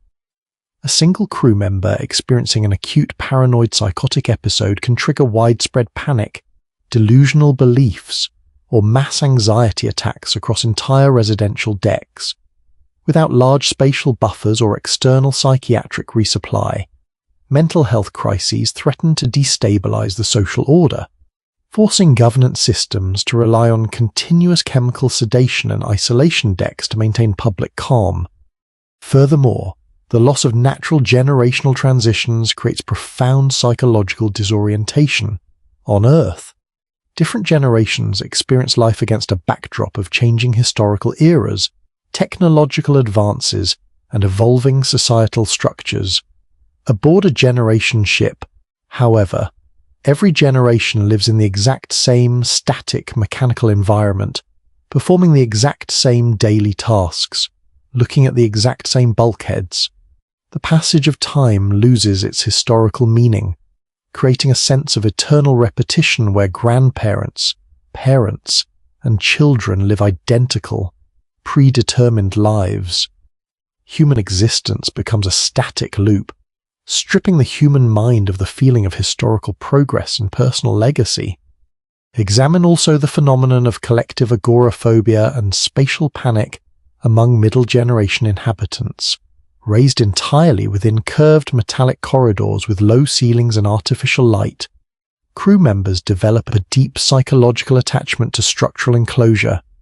The concept of an open planetary sky with uncontained horizons, blue light scattering, and unpredictable weather is perceived not as a liberating environment, but as a terrifying, chaotic void. If the ship eventually reaches a target exoplanet, the crew may experience severe spatial panic, refusing to leave the safety of the metallic hull to step onto a real world. Furthermore, chronic sensory monotony leads to widespread depersonalization and neurological fatigue. Deprived of the dynamic visual, auditory, and olfactory stimulation of a natural biome, the human brain suffers from reduced synaptic plasticity and emotional blunting. Inhabitants experience a persistent state of mental numbness, struggling to form deep emotional bonds or maintain personal motivation. The flat, unchanging interior environment shapes a flat, emotionally impoverished human consciousness. A generation ship is a masterclass in strict resource management, operating on a closed material economy where every physical item, biological asset, and human life is continuously inventoried and evaluated by mathematical models. On Earth, resource allocation is managed by dynamic market forces, trade networks, and ecological reserves that absorb fluctuations in supply and demand. Inside an interstellar arc, however, resource allocation is governed by the absolute mathematics of survival total mass, energy output, and biological recycling capacity are fixed values. This creates a severe administrative environment where individual needs, personal desires, and biological freedoms are subjugated to the brutal demands of systemic resource equilibrium. The most critical resource managed aboard the ship is the human population itself.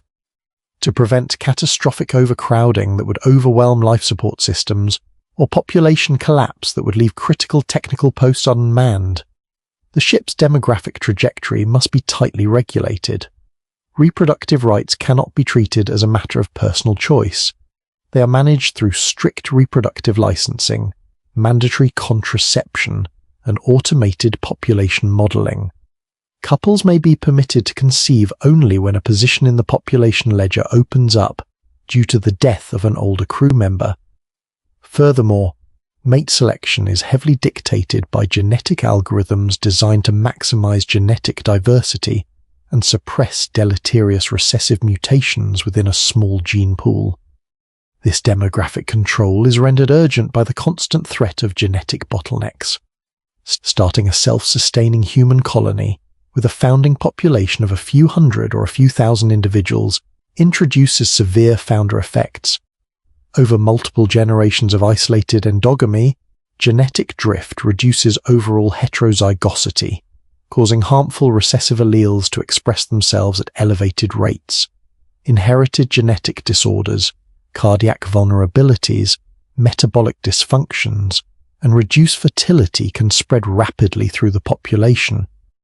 To combat this genetic erosion, the ship's medical system must enforce rigorous genetic screening, selective embryo implantation, or mandatory reliance on cryopreserved sperm and egg banks brought from Earth. Human reproduction is transformed into a cold, clinical industrial process, stripping love, family planning, and personal intimacy of their traditional autonomy. Similarly, the allocation of food, water, medical supplies, and living space is managed through strict rationing regimes. Every inhabitant receives an exact daily quota of calories, nutrients, and purified water calculated based on their body mass, occupational activity, and health status.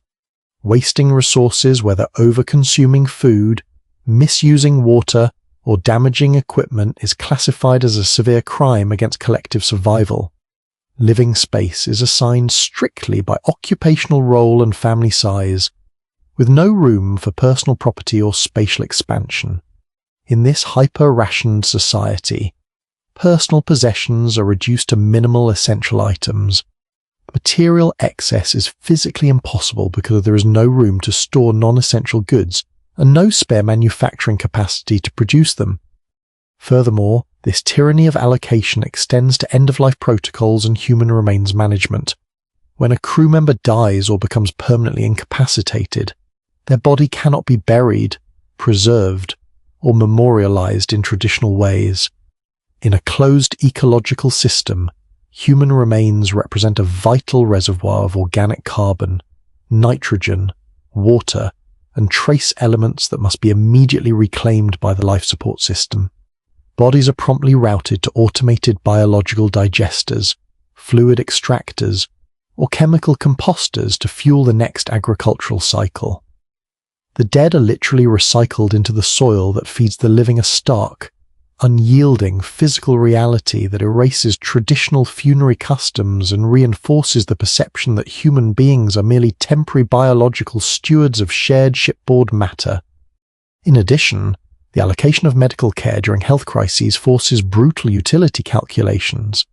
If an inhabitant develops a chronic, resource-intensive medical condition that requires specialized pharmaceutical synthesis or a continuous life support intervention, the ship's medical council must evaluate whether the individual's technical contribution to the mission justifies the ongoing expenditure of finite medical resources. In severe scenarios where resources are depleted, triage protocols may mandate the withdrawal of care for non-essential or elderly individuals to preserve consumables for younger, active technical crew members. Individual human value is reduced to a cold equation of operational utility, completing the transformation of human society into an unyielding logistical machine. Examine also the problem of technological component allocation and hardware cannibalization, as electronic subsystems, diagnostic sensors, and computer nodes degrade over centuries. Spare circuit boards and microprocessors become exhausted. The Technical Council is forced to prioritize which systems receive replacement hardware and which systems are allowed to fail. Non-essential amenities such as personal entertainment networks, expanded lighting arrays, or private communication terminals are continuously harvested for silicon components and copper wiring to repair critical drive control computers and life support telemetry systems. Living modules are systematically stripped of modern technology, forcing inhabitants into an increasingly primitive, low-tech daily lifestyle, while high-tech components are concentrated strictly inside central operational hubs. Finally, the management of genetic material introduces profound ethical and administrative conflicts. If cryopreserved embryo banks from Earth become damaged by cosmic radiation or thermal fluctuations during transit, the population is forced to rely entirely on its existing, restricted gene pool. Genetic matching algorithms become increasingly draconian, assigning breeding pairs strictly based on allele variation matrices regardless of emotional compatibility or personal choice. Those who refuse algorithmic pairing or attempt unapproved pregnancies face severe administrative sanctions, forced termination, sterilization, or complete exile to low-resource maintenance decks. Human biology is managed with the cold precision of livestock breeding, reducing human love and family structure to administrative line items in a genetic survival ledger. Consider also the brutal reality of resource prioritization during major industrial failures. If a primary fusion generator suffers a permanent coil breakdown and power output drops by 50%, the ship's automated resource allocation system must execute immediate non-negotiable power shedding protocols. Residential lighting is cut, heating levels across non-essential decks drop to near freezing, and water recycling is throttled back. The human population is forced into emergency hibernation modules or concentrated into small, high-density survival zones to conserve thermal energy. In these crisis moments, human life is subjected to absolute thermodynamic calculus, where survival is granted only to those whose technical roles are required to repair the failing power grid. In addition, the management of rare earth elements and specialized technical materials creates a zero-sum economy of extreme severity. Key electronic components require precious metals such as gold, platinum, tantalum, and neodymium materials that are present aboard in strictly finite quantities. When high-tech diagnostic equipment or medical imaging scanners break down, engineers must extract these precious metals from non-critical devices, permanently sacrificing scientific instruments or communication arrays to repair life support controls. The technological capability of the ship slowly cannibalizes itself, steadily reducing the vessel's technical sophistication over generations until only the bare minimum life support infrastructure remains functional. Consider also the brutal ethical trade-offs of medical triage during resource scarcity. When critical medical supplies, synthetic antibiotics, or diagnostic equipment become scarce, the ship's medical council must implement strict utility-based triage protocols. Healthcare is prioritized for young active technical workers essential for mission survival, while elderly or chronically ill individuals receive minimal palliative care.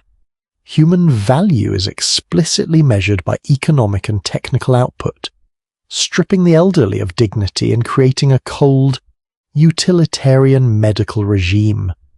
In addition, the management of rare technical elements forces continuous hardware cannibalization. When primary drive computers or environmental sensors require specialized silicon microprocessors or rare earth magnet replacements, non-essential devices such as educational terminals, lighting arrays, or private communication nodes are dismantled for raw materials. The technological infrastructure of the living modules slowly decays, forcing the population into a low-tech daily lifestyle, while high-tech components are concentrated strictly inside central command hubs. The trajectory of an interstellar generation ship is defined by unyielding orbital mechanics and relativistic flight physics. Unlike terrestrial transport, which can alter course, brake, or return to its origin at will, a relativistic or high-mass interstellar vessel operates under extreme kinetic momentum constraints. To reach another star system within a few centuries, the vessel must be accelerated during its launch phase to a significant fraction of the speed of light using immense energy expenditures, whether powered by massive planetary laser arrays, antimatter fusion drives, or nuclear pulse propulsion. Once this boost phase is completed and the engines are cut, the ship enters a long, unpowered coasting phase through the interstellar void. This kinetic reality introduces a terrifying physical boundary, the point of no return, or kinetic turn-back horizon. In the early stages of the journey, while the ship is still close to the solar system and traveling at lower velocities, it remains theoretically possible to fire reaction thrusters, reverse acceleration, and execute a return trajectory to Earth. But once the main boost phase is finalized and the vessel attains its cruising velocity, the energy required to stop the ship, turn it around, and accelerate it back toward Earth exceeds the total energy capacity remaining aboard. The ship is locked into an absolute kinetic corridor. Even if life support systems fail, biological blights emerge, or societal chaos breaks out among the crew, there is no physical mechanism to turn around. The voyage must continue forward into the black, regardless of the human cost inside. Furthermore, the mechanics of deceleration at the target destination create a secondary kinetic trap. As the ship approaches the target star system after centuries of coasting, it must execute a major deceleration maneuver, flipping the vessel 180 degrees and firing its main engines for months or years to shed its kinetic energy. If the ship's propulsion infrastructure, reaction mass reserves, or automated ignition systems fail during this crucial phase, the vessel cannot enter orbit around the target exoplanet. Instead, it will overshoot the target star system entirely, screaming past the destination at relativistic speeds and plunging back into the dark interstellar void beyond becoming a perpetual ghost ship, carrying its crew into infinite space with no second chance for arrival. This kinetic irreversibility imposes a profound psychological burden on the ship's inhabitants. The crew is trapped not only by metallic walls, but by their own kinetic momentum. They are moving through space at tens of thousands of kilometers per second, yet relative to their interior environment, they are entirely motionless inside a static box. They cannot slow down, step off, or alter their destiny. The universe outside passes by as an untouchable, black canvas, where stars move so slowly over human lifespans that the sensation of motion disappears entirely.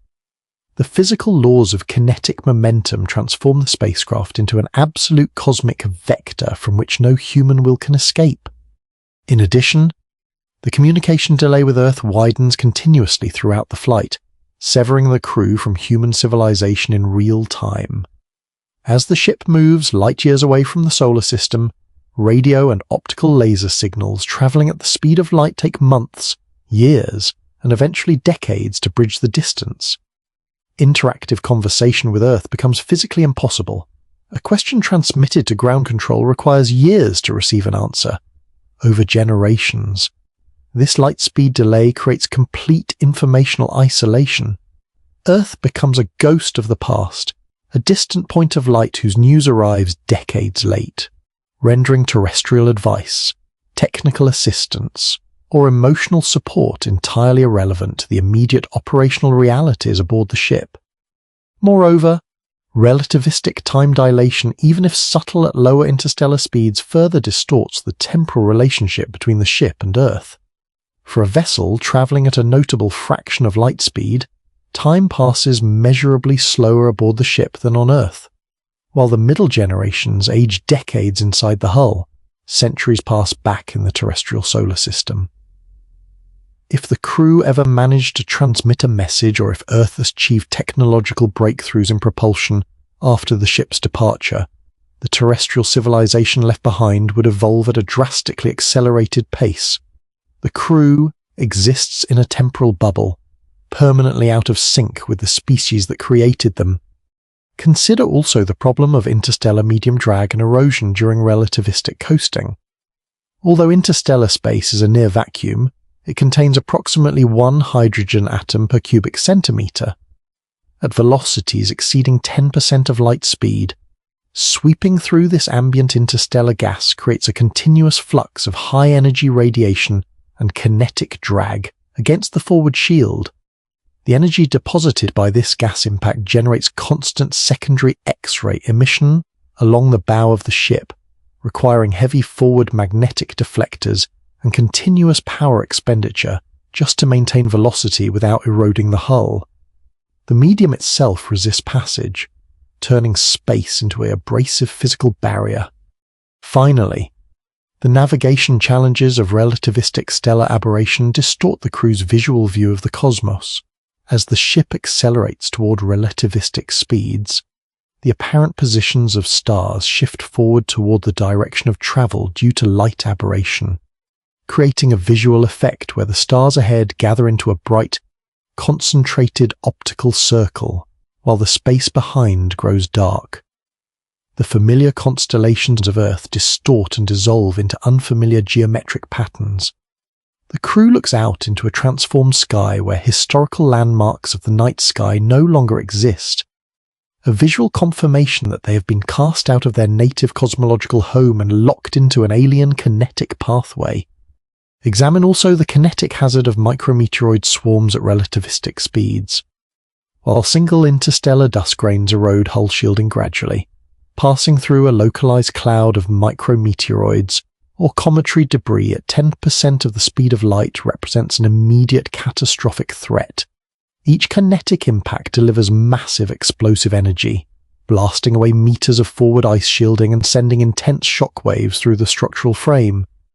If the forward shield is breached during a swarm passage, subsequent impacts punch directly into primary hull compartments, causing explosive decompression, structural ring fractures, and massive loss of crew life before reaction thrusters can nudge the ship out of the debris path. Furthermore, the relativistic blue shifting of ambient starlight and cosmic background radiation creates a continuous radiation hazard along the vessel's bow. As the ship travels at high interstellar velocities, Light arriving from stars ahead is Doppler shifted into shorter, higher energy wavelengths, converting visible starlight into ultraviolet radiation and soft X-rays. The forward hull of the ship is illuminated by an intense beam of ionizing radiation generated solely by its own rapid motion through space. This blue-shifted radiation flux accelerates the degradation of optical sensors, solar collectors, and forward hull alloys, turning the ship's own speed into a relentless source of environmental decay. Examine also the kinetic hazards of relativistic interstellar dust erosion on forward optical sensors and communication arrays. Even at velocities of 10% of light speed, sweeping through diffuse interstellar hydrogen gas generates a continuous flux of secondary X-rays and kinetic abrasion along the ship's bow. Forward-facing telescope mirrors, laser communications lenses, and navigation sensors are pitted and clouded over centuries of transit, reducing spatial vision and blinding the ship to hazards ahead. Maintenance teams must deploy robotic polishing systems or replace optical elements, consuming finite material reserves. Furthermore, relativistic Doppler shifting alters the appearance of the external night sky, creating visual disorientation for navigation systems. Starlight arriving from stars ahead is shifted into shorter, higher energy wavelengths, while light from stars behind is red-shifted into infrared. Constellations warp into unfamiliar geometric patterns, confusing automated stellar tracking systems and forcing reliance on internal inertial guidance units that accumulate positional drift over centuries. As we assemble the physical, biological, social, and psychological realities of interstellar arc transit, a profound and disturbing conclusion emerges: the generation ship, designed as a noble vessel of human expansion, represents one of the most extreme forms of structural and existential enclosure ever conceived. It is an architecture where human beings are born, live, and die inside a finite metallic container, trapped by thermodynamic limits, material decay, genetic bottlenecks, and kinetic momentum. The very features required to preserve life across the cosmic abyss: closed life support loops, rigid social control, automated surveillance, and non-negotiable resource rationing strip human existence of the spatial, cultural, and moral freedoms that define planetary life. This structural enclosure is compounded by a famous astrophysical concept known as the weight calculation, formulated by scientists examining interstellar flight logistics. The weight calculation demonstrates that launching an interstellar generation ship using current or near-future propulsion technologies may be inherently irrational, because technological progress on Earth continues exponentially. Propulsion systems developed 50 or 100 years after a generation ship's departure will be dramatically faster and more efficient. Advanced fusion, antimatter, or light sail vessel launched a century later could easily overtake the older generation ship mid-voyage. The original crew, having sacrificed generations of human lives inside a metallic prison, could be passed in deep space by descendants traveling on a modern ship that left Earth centuries later, or arrive at the target exoplanet only to find it already colonized by faster human expeditions. This realization delivers the ultimate cognitive shift regarding generation ships. The immense sacrifice of the middle generations, their unconsented confinement, their eroded culture, their hyper-rationed lives, and their psychological decay is rendered not only tragic, but potentially pointless by the relentless march of technological evolution behind them. The generation ship becomes a cosmic anomaly, a slow, self-contained metallic purgatory crawling through the dark, carrying an isolated human population whose monumental sacrifice is rendered obsolete by the very species that sent them into the void. Ultimately, the paradox of the generation ship forces us to re-evaluate our fundamental assumptions about human expansion into the cosmos.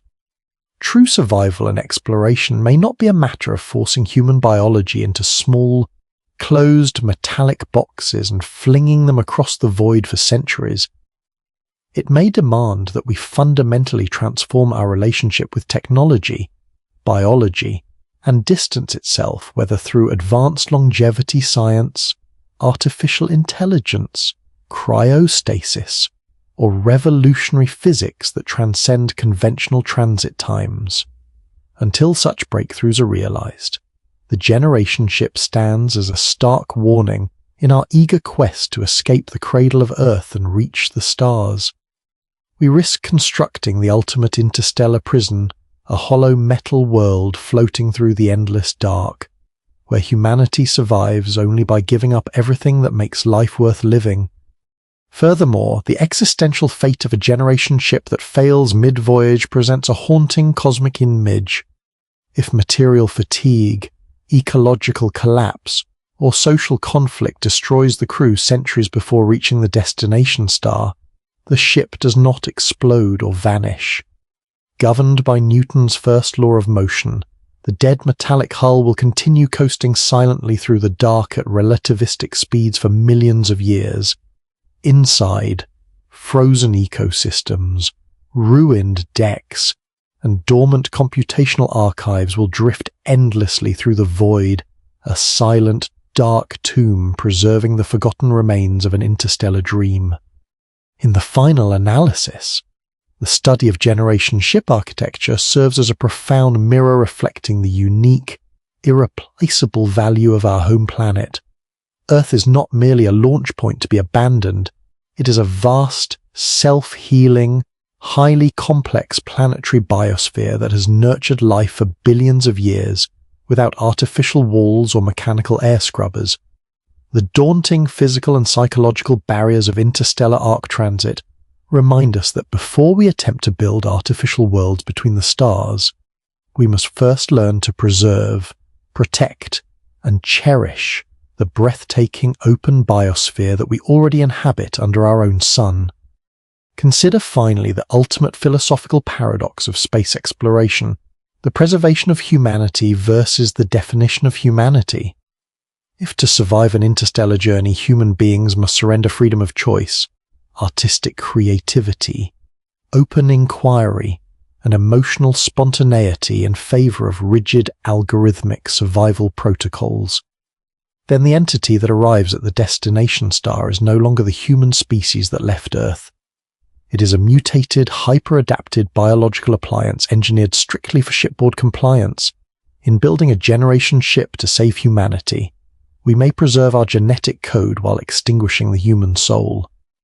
The cosmos beyond our solar system remains an endless frontier, magnificent and unyielding.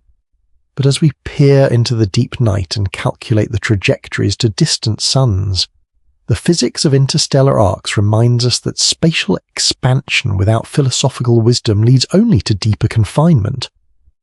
The ultimate lesson of the generation ship is that freedom is not found merely by traveling light years across the void, but by understanding the fragile biological and existential balance that allows conscious life to flourish under the open sky of a living world. Consider also the tragic paradox of technological obsolescence known as the relic ship phenomenon. If an interstellar generation ship launched in the 21st century arrives at its target star system after 400 years of arduous transit, the crew may discover that faster interstellar probes or automated terraforming arcs launched centuries later have already transformed the planet.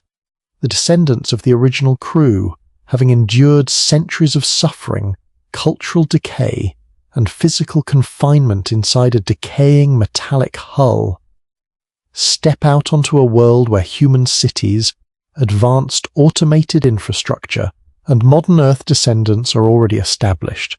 Their monumental historical sacrifice is rendered a tragic historical footnote, an obsolete expedition preserved as a living museum of primitive spaceflight. Finally, the contemplation of generation ship architecture forces humanity to confront the ultimate limits of technological arrogance.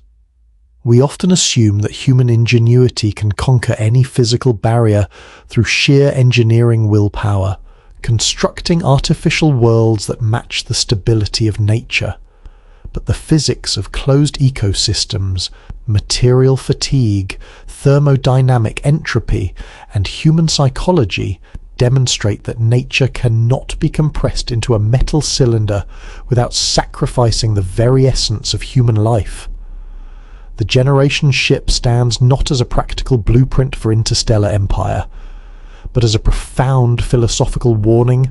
True human flourishing requires the open, vast, and resilient biosphere of a real planet, reminding us that our primary duty to future generations is to preserve the living Earth before reaching for distant stars.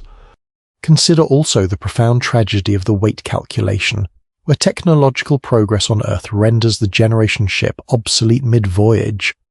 Decades after the vessel's launch, advances in fusion propulsion, antimatter drives, or light sail technology allow terrestrial engineers to build starships capable of travelling at much higher speeds. These modern vessels launch centuries later, but overtake the old Generation ship in deep space, arriving at the target exoplanet first. The middle generations, having sacrificed their lives inside a metallic prison, arrive to find their destination already colonized by faster human expeditions. Finally, the study of Generation ship architecture serves as an ultimate reflection on the irreplaceable value of Earth. Earth is not a launch pad to be discarded, but a vast, self-healing planetary home that has sustained life for billions of years without artificial walls or mechanical air scrubbers. The physical, biological, and psychological barriers of interstellar arc transit remind us that before we attempt to build artificial worlds between the stars, our highest moral duty is to cherish, protect, and preserve the living planet we already inhabit under our own sun.